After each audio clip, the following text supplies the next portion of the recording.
Noong unang makita ng mga tao ang binatang ito na naglalakad ng mahinahon sa kalsada, kasunod ang 6 na malalaking German Shepherd na nakapila ng perpekto, iisa lang ang naging reaksyon nila, matinding pagkabigla. Hindi ito karaniwang tanawin, hindi rin isang bagay na basta makikita habang naglalakad sa bayan. Para bang galing ito sa ibang mundo, isang pelikula o isang maingat na inihandang palabas. Ngunit nangyayari ito sa harap mismo ng kanilang mga mata. Ang bawat aso ay naglakad ng may kahangahangang kasinop, magkapantay ang ulo, halos sabay ang mga yapak, na para bang may di nakikitang tagapagturo na umaayon sa bawat hakbang nila. At ang detalyeng lalong nagpatigil ng hininga ng lahat. Wala kahit isa man sa kanila ang may tali, walang lubid, walang kwelyo, walang harness na nakagapos sa kanila sa may-ari. Para sa marami, napakahirap paniwalaan ng bagay na ito, kaya't agad silang nag-isip ng kung ano-ano. May ilan na humanga sa disiplina at nagtanong kung anong teknik ang ginamit upang magkaroon ng ganoong kontrol. Ngunit may iba namang nagduda, pabulong na iniisip na baka pinilit o pinahirapan ang mga hayop para lang sumunod. Ngunit anuman ang kanilang akala, ang katotohanan ng tuluyang mabunyag ay mas nakakagulat at mas kahanga-hanga kaysa sa kanilang inisip. Ang lalaking nakakuha ng lahat ng atensyon ay si Augusto de Oliveira. Wala pa sa kalagitnaan ng 20 anyos, ngunit kilala na sa lugar bilang isang taong automatikong napapatingin ang lahat kapag dumaraan. Madalas siyang makita sa Hyannis, Massachusetts, isang payat na binata na may tahimik na awtoridad. Palaging napapalibutan ng 6 na malalakas na shepherd na gumagalaw na parang iisa. Para sa mga nakatingin, isang palaisipan si Augusto. Hindi siya maingay, hindi siya naghahanap ng atensyon at hindi rin niya pinalalakad ang mga aso para lamang magpakitang gilas. Ngunit sa tuwing lalabas siya kasama ang kanyang grupo, mas marami pa siyang napapalingon kaysa sa kahit sinong tao sa komunidad. Ang bawat paglakad niya ay nagiging isang pangyayari, isang hindi inaasahang palabas na humahawi sa normalidad ng araw-araw. Mula pa noong una siyang mapansin, malinaw na hindi ito pangkaraniwang ugnayan ng tao at aso. Ang mga hayop na ito ay hindi lang basta sanay sumunod. Sila ay magkakaugnay, halos parang may telepatya. Hindi sila nag-atubili, hindi sila nagtanong, at hindi sila nagkamali ng galaw. Ang bawat kilos ay parang pinagpraktisan, ngunit hindi. Ito ay likas, bunga ng tiwala at paulit-ulit na karanasan. At sa gitna ng lahat ay si Augusto, ang pinuno nila, na naglalabas ng payapang konsentrasyon sa bawat hakbang. Hindi na kailangang maging eksperto sa hayop upang makita na hindi siya basta may-ari ng aso. Siya ang sentro, ang haligi kung saan umiikot ang buong grupo, ang kanilang gabay. Siyempre, hindi naiwasan ang mga paghahambing. Ang mga may-ari ng aso sa Hyannis ay napapailing sa pagtataka. Marami ang napatawa sa sarili habang naaalala ang kanilang sariling hirap. Kung paano hindi nila mapasunod ang isa lang nilang alaga kahit may tali. Kung paano ang simpleng paglalakad ay nagiging parang laban ng hatakan. At kung paanong ang mga bagay tulad ng ardilya, sasakyan o ibang aso ay palaging sagabal sa ensayo. Ngunit naroon si Augusto, naglalakad ng 6 na malalaki, malalakas at masisiglang shepherd na walang kahit isang tali sa kanyang kamay. Napakalaki ng kaibahan at iniwan nito ang mga tao na naguguluhan. May sikreto ba siyang paraan ng pagsasanay? May nakatagong gamit? O baka naman may mas madilim na dahilan na hindi maunawaan ng publiko? Mula sa simpleng pag-usisa, naging haka-haka. At mula sa haka-haka, naging tsismis. Maging ang mga taong buong buhay ay inialay sa mga hayop, mga trainer, behaviorist at veterinaryo ay naguluhan. May ilan pang pumunta upang obserbahan. Tahimik na nagmasid mula sa malayo, umaasang matuklasan ang sikreto. Pinag-aralan nila ang kilos ng mga aso, ang bawat pagkilos ng tainga, ang kanilang mga mata, na kailanman hindi naliligaw ng tingin, at ang kanilang mga mata na kailanman hindi naliligaw ng tingin, mga yapak na eksaktong magkapareho ng bilis. Ngunit kahit ganoon, wala pa rin silang maipaliwanag. Ang mga aso ay likas na mausisa, madaling madistract ng amoy, tunog at tanawin. Ngunit ang 6 na shepherd na ito ay naglakad na parang hindi umiiral ang mundo sa paligid nila. Walang busina ng sasakyan ang nakasira ng konsentrasyon. Wala ring dumara ang jogger, tawa ng bata, o tahol ng ibang aso mula sa bakod ang nakapukaw ng kanilang pansin. Para bang iniwan nila ang lahat at nakatuon lamang sa matatag na ritmo ng mga hakbang ni Augusto. At dumating ang pagbubunyag na lalong nagpagulat sa mga nakamasid, ang ganap na kawalan ng tali. Ang mga taong lumapit ng kaunti ay umasa na makakakita ng anumang palatandaan. Baka maninipis na pisi, malinaw na kawad o nakatagong kwelyo, ngunit wala silang nakita. Malaya ang kilos ng mga aso, hindi nakatali ng anumang pisikal na bagay, kundi ng isang bagay na di nakikita, halos mahiwaga.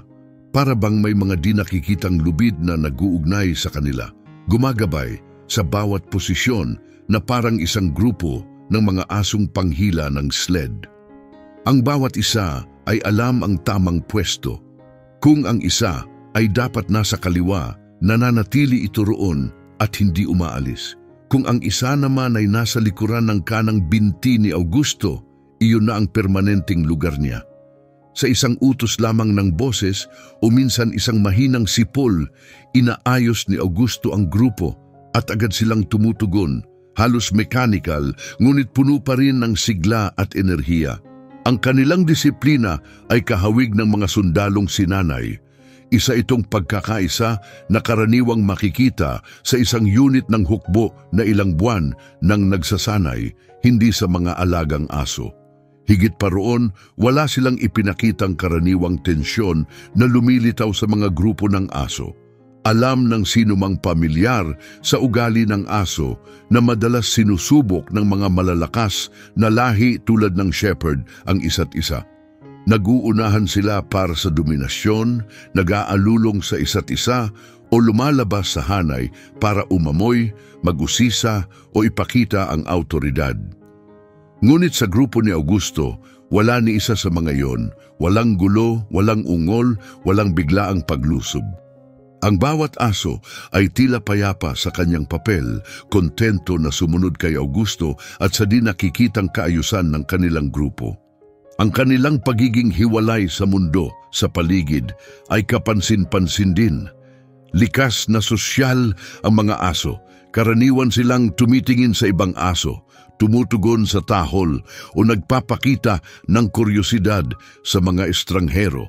Ngunit ang 6 na shepherd na ito ay kakaiba. Hindi sila naapektuhan ng ingay ng mga asong nakakulong sa bakod. Wala silang pakialam sa mga alagang aso na kumakawala sa tali habang desperadong pinipigil ng mga amo. Hindi nila pinansin ang mga taong kumakaway, sumisipol o sumusubok akitin sila sa pamamagitan ng malalambing na tawag. Nakatuon lamang sila sa kanilang pinuno at sa kanilang grupo. Isa itong katapatan na nakikita, isang disiplina na naging buhay na obra. Araw-araw, ang kakaibang parada na ito ang naging tibok ng mga kalsada ng Hyannis. Sinusukat na ng mga residente ang kanilang paglalakad upang makita lamang ang tanawin. Itinuturo ng mga magulang si Augusto sa kanilang mga anak na nanlalaki ang mga mata sa paghanga sa malaharing tanawin. Ang mga estranghero ay natitigilan sa gitna ng usapan para kumuha ng litrato at binababa ang tinig na parang ayaw guluhin ng sandali. At kapag may lumapit, nakakagulat na mabait si Augusto. Kapag may humiling ng litrato, isang utos lang ang kailangan. Agad na tumitigil ang 6 na shepherd, nakatayo ng matikas at tahimik, bumubuo ng perpektong larawan ng pagsunod. Kumakamera ang mga tao, napapangiti sa paghanga at sa isang matalim na sipol lamang muling bumabalik ang grupo sa kanilang ayos. Sa ilang segundo, dumudulas na silang muli sa kalsada na parabang hindi sila tumigil. Hindi nagtagal, naging paksa ng buong bayan si Augusto at ang kanyang mga aso. Sa mga kainan, tindahan at maging sa simbahan, palaging bumabalik ang usapan sa kanya. Siksik ang paghanga, ngunit marami rin ang pagdududa. Para sa ilan, siya ay isang pambihirang talento, isang bihasang tagapagsanay na may kakaibang ugnayan sa kanyang mga aso. Ngunit sa iba, may mga bulong na mas madilim ang dahilan. Bakit palagi siyang nag-iisa? Bakit wala siyang kasamang kaibigan, pamilya o kapitbahay? Bakit tila umiikot lamang ang kanyang mundo sa 6 na shepherd na ito? Para sa ilan, nakakaabala ang kanyang pagiging hiwalay sa lipunan. Iilan lang ang nakabisita sa kanyang bahay at tila wala siyang interes na bumuo ng ugnayan sa labas ng kanyang grupo. Para sa mga nakamasid, parang pinili ni Augusto na mamuhay sa ibang realidad. Isang mundong hindi kasama ang ibang tao, kundi ang kanyang mga aso lamang ang mahalaga. Ang pagkakahalong paghanga at hinala ay lalong nagbigay ng misteryo. Hindi makapagpasya ang mga tao kung nakakakita sila ng isang bagay na kahanga-hanga o isang bagay na dapat ikabahala. Ngunit isang bagay ang tiyak, si Augusto de Oliveira at ang kanyang 6 na German Shepherd ay nakaukit na sa alaala ng bawat tao sa Hyannis. Ang kanilang araw-araw na paglalakad ay hindi na basta gawain, isa na itong munting palabas, nakakabighaning sandali na nagiiwan ng bakas ng paghanga, kuryosidad at walang katapusang espekulasyon. Sa gabi, kapag tumahimik na ang mga kalsada ng Hyannis at lumambot ang liwanag ng mga poste sa paligid, isang kakaibang ritual ang unti-unting lumilitaw. Habang ang karamihan sa mga residente ay nasa loob na, naghahapunan o nanonood ng telebisyon, may iilang mausisang tagamasid, mga kapitbahay na itinuring ang kanilang sarili na investigador na nananatili sa labas ng apartment ni Augusto. Nagtatago sila sa dilim, nakayuko sa likod ng mga palumpong o nakasandal ng tila walang pakialam sa bakod. Kunwari naglalakad lang, ngunit nakatuon ang mga mata sa kanyang mga bintana. Sa matinding pagpupursige na halos naging pagkahumaling, sumisilip sila sa kalahating nakasarang kurtina at idinidikit ang kanilang mga tainga sa manipis na pader ng lumang gusali. Umaasang marinig kahit mahina lamang na tunog na magpapaliwanag kung paanong ang isang tahimik at tila mahiyain na binata ay nagagawang pamunuan ang 6 na makapangyarihang German Shepherd na may autoridad na walang sinuman ang nakauunawa. Habang mas matagal silang nagmamasid, lalo silang nakumbinsi na may masamang nangyayari sa loob ng mga pader na iyon. Para sa kanila, imposibleng ang ganoong uri ng pagsunod ay nagmula lamang sa respeto at tiwala. Ang isip nila ay palaging lumilihis sa mas madidilim na paliwanag. Baka pinagkaitan ni Augusto ng pagkain ang mga aso hanggang sa matutong sumunod ng walang tanong. Baka sinasaktan niya ang mga ito kapag walang nakakakita. O baka may mga nakatagong kasangkapang pandisiplina, mga gamit na idinisenyo para basagin ang loob kahit ng pinakamatigas na hayop. Ang mga hinalang ito ay naging paniniwala para sa ilan at sa kanilang pagnanais na ilantad ang pinaniniwalaan nilang kalupitan, umabot sila sa puntong kinalkal ang kanyang mga basurahan sa gabi. Umaasa silang makakakita ng itinapong electric collar, baterya o aparatong nakakakuryente na magpapatunay sa kanilang haka-haka. Ngunit bawat sako ng basura at tira-tira ay wala namang laman na magpapatibay ng kanilang iniisip. Gayunpaman, ang kawalan ng ebidensya ay lalo pang nag-udyok sa kanila na magsaliksik ng mas masigasig. Kabilang sa mga investigador sa kapitbahayan ay isang babae na higit na namukod-tangi. Isa siyang nasa kalagitnaang edad na kilalang palaging usisera. yung tipo ng tao na alam kung sino ang nag-away, sino ang hindi nakabayad ng utang, at sino ang nagpintura ng kusina noong nakaraang taon. Ngunit higit sa lahat, inialay niya ang buhay sa pagliligtas ng mga asong gala.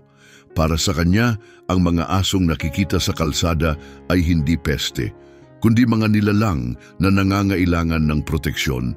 Puno ng pusa ang kanyang bahay, lahat ay pinulot mula sa eskinita at madalas siyang nagboboluntaryo sa mga lokal na silungan ng hayop. Sa maraming paraan, kahanga-hanga ang kanyang malasakit, ngunit madalas din itong humantong sa labis na hinala at paranoia. Nang mapaniwalaan niyang may sala si Augusto, wala nang nakapagpabago sa kanyang paniniwala. Para sa kanya, simple lang ang paliwanag, walang sino mang tao ang makokontrol ang 6 na German Shepherd nang hindi gumagamit ng puwersa.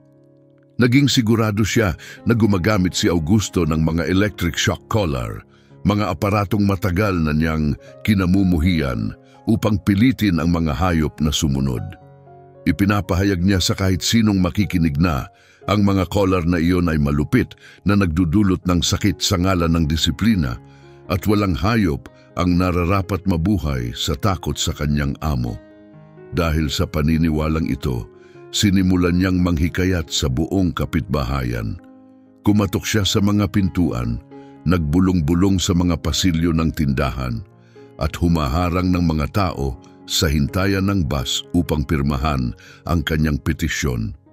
Malinaw at kagyat ang kanyang misyon. Pilitin ang mga autoridad na kumilos, pasukin ang bahay ni Augusto at ilantad ang kalupitan na tiyak niyang nagaganap sa likod ng kanyang pagiging lihim. Nakakatawa, marami sa mga hinalang ito ay maaring natigil kung naging mas bukas lamang si Augusto. Ngunit ang kanyang likas na pagiging mahiyain at tahimik ay lalo lamang nagpalala ng pagdududa. Sa tuwing tinatanong siya ng direkta tungkol sa kanyang pagsasanay, bihira siyang magbigay ng malinaw na sagot. Kailangan ng dedikasyon, mahina niyang sinasabi, o pangunahing bagay ang pasensya. Iniiwasan niyang ipaliwanag ang mga teknikong ginagamit niya marahil dahil sa kababaang loob o dahil ayaw niyang ibahagi ang pinaghirapan niyang aralin. Para sa iba, walang masama sa kanyang pagiging tahimik, ngunit para sa ilan, ito ay tila pagtatago. Kung wala siyang tinatago, bakit hindi niya ipaliwanag, bakit palaging mailap? Ang kanyang pananahimik ay naging kahina-hinala at ang mga hinala ay naging paratang. Ngunit ang sinumang tumingin ng lampas sa tsismis ay makakakita ng katotohanang nakaukit mismo sa buhay ni Augusto. Ang kanyang debosyon sa kanyang mga aso ay hindi pagpapanggap. Ito ang kanyang tunay na pagkatao. Alam ng lahat sa bayan na ibinuhos niya ang lahat ng oras at lakas upang sanayin ang kanyang kakayahan. Hindi ito libangan, kundi isang bokasyon. Mula pagkabata, ang mga aso ay kanyang naging kasama, guro at kalaunan layunin.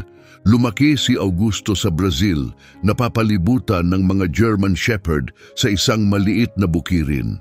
Hindi lamang sila mga asong trabaho, sila rin ay mga tagapagbantay, mga tagapagtanggol, at mga kasapi ng pamilya.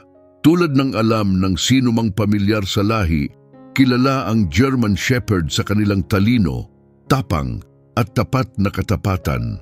Sila ay mga asong haharang sa panganib para sa kanilang mahal, nang walang pag-aalinlangan. Mga asong ipagtatanggol ang kanilang itinuturing na mahalaga kahit kapalit ang sariling buhay. Para kay Augusto na bata pa noon, ang paglaki kasama nila ay hindi lang simpleng libangan, isa itong tunay na edukasyon. Pinagmamasdan niya kung paano sila kumilos, paano sila nakikipag-ugnayan, at paano sila tumutugon sa tono at kilos ng katawan. Lumilipas ang oras na parang minuto habang nakaupo siya sa gitna nila sa bukirin. Ginagaya ang kanilang tunog, pinag-aaralan ang kanilang tindig, at sumusubok ng maliliit na kilos upang makita ang kanilang tugon.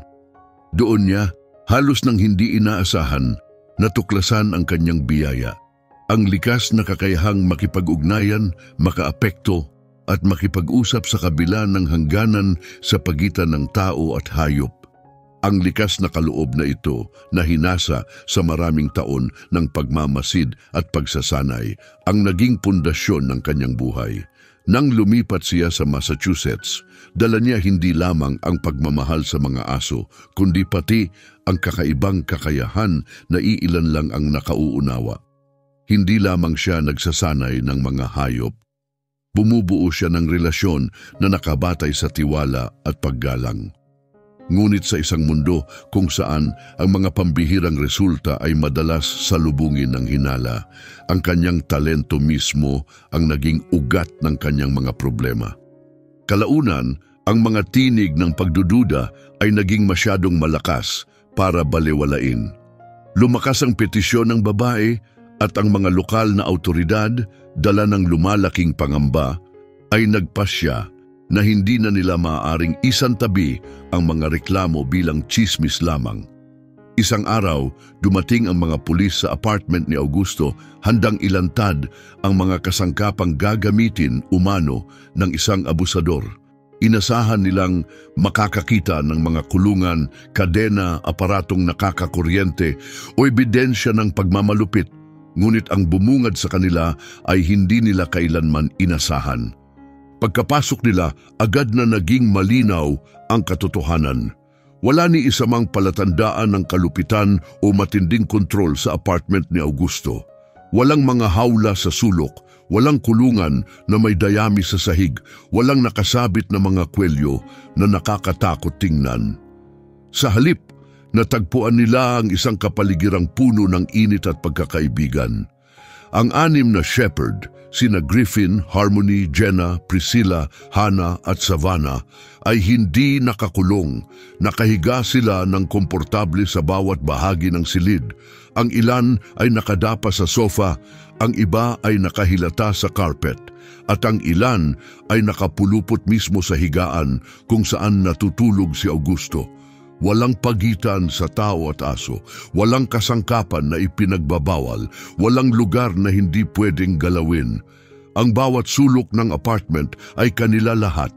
Nakita ng mga pulis ang isang buhay na malayo sa kanilang inaasahan. May mga plato sa kusina na nagpapakita ng pinagsasaluhang pagkain. Ang mga kumot at unan ay puno ng balahibo, patunay ng maraming gabing magkasamang natulog ang magkakagrupo.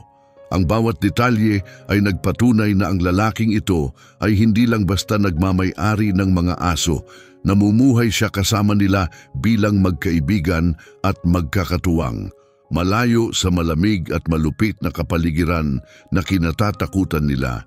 Ito ay isang tahanan na puno ng pagmamahal, pagkakaunawaan at tapat na samahan kung saan halos nabura na ang hangganan ng tao at hayop. Sa sandaling yon, hindi na matatanggi ang katotohanan. Si Augusto ay hindi abusador, kundi isang lalaking inialay ang buong buhay sa kanyang mga aso. Ang kanyang sikreto ay hindi kalupitan, kundi pagiging malapit.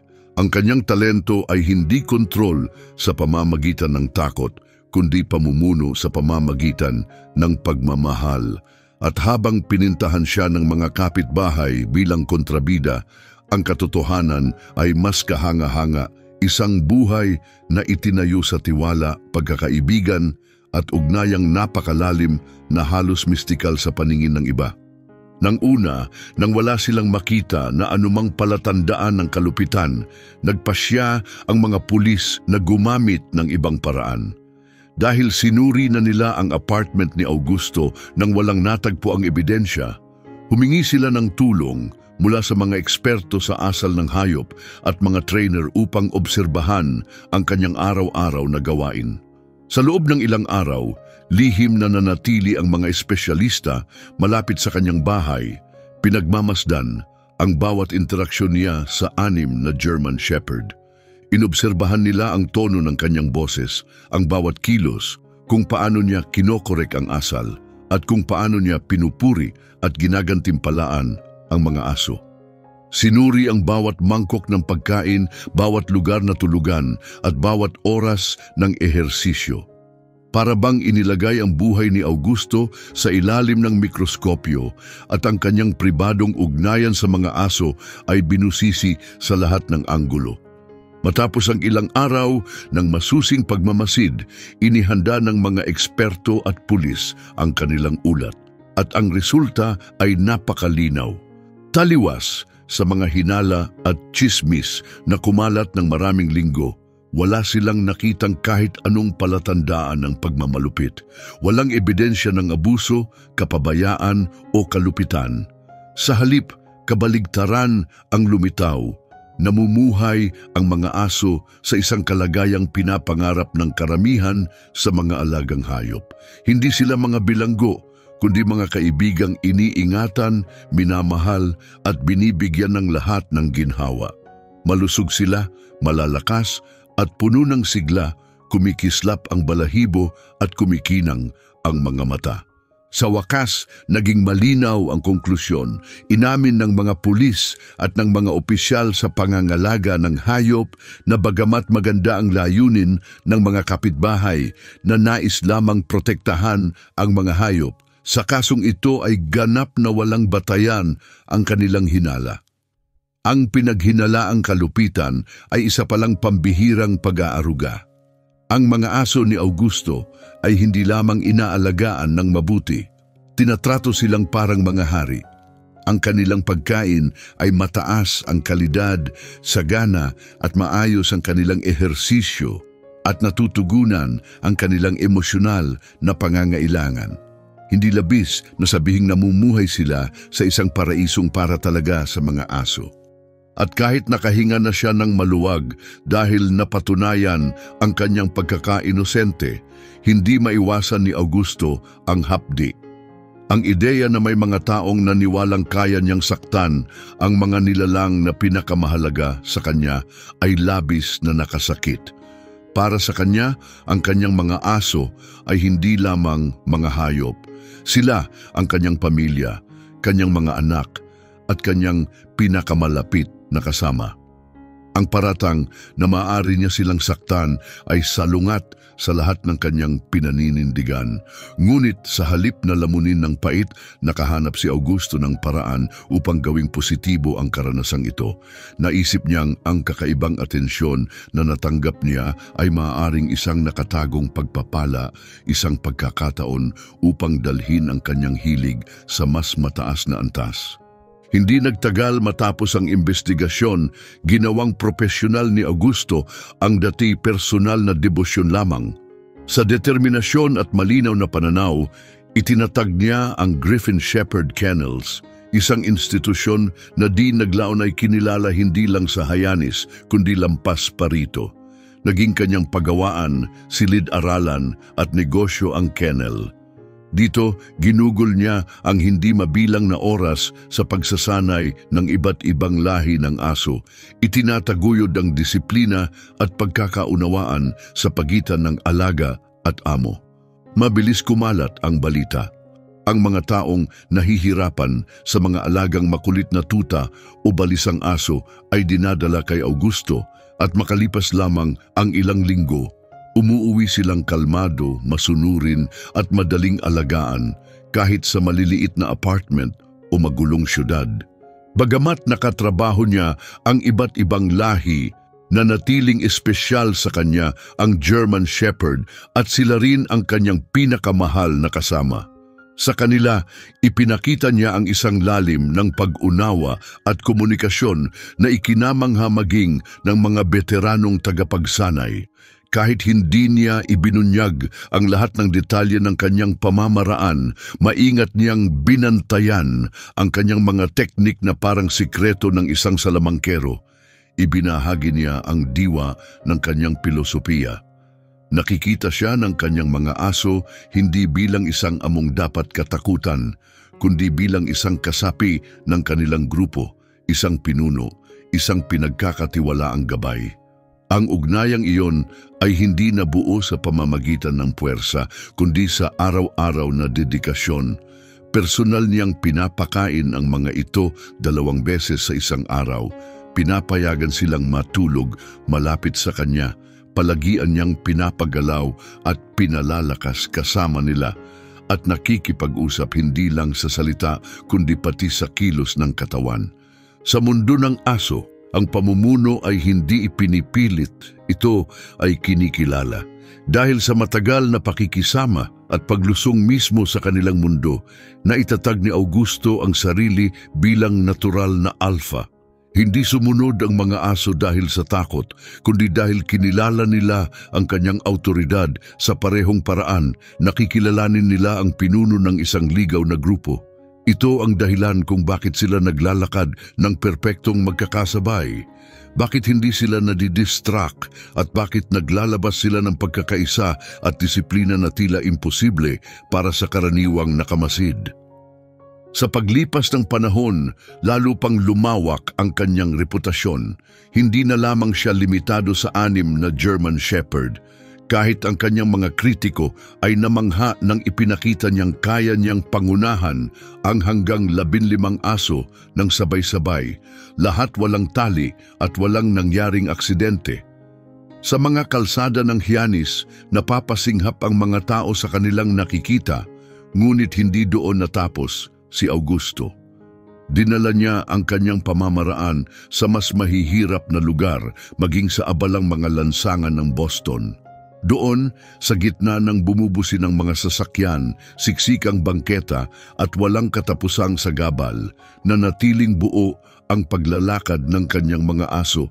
Hindi bumitaw sa pormasyon, hindi nilabag ang tiwala sa pagitan ng tao at grupo. Dumating ang oras na lumaganap ang kwento ni Augusto Lampas sa kanilang lugar. Noong 2013, isang video ng isa sa kanyang mga paglalakad ang naging viral sa internet na nagdala sa kanya ng pandaigdigang kasikatan. Namangha ang mga manonood mula sa iba't ibang bansa sa tanawin ng isang binatang naglalakad kasama ang dagat ng mga German Shepherd na walang kahit isang tali. Para sa ilan, ito ay nakaka-inspire. Para sa iba, nakakatakot. Kaya ba ng iba na lumapit sa ganoong grupo ng mga aso sa gitna ng isang abalang syudad nang walang pag-aalinlangan?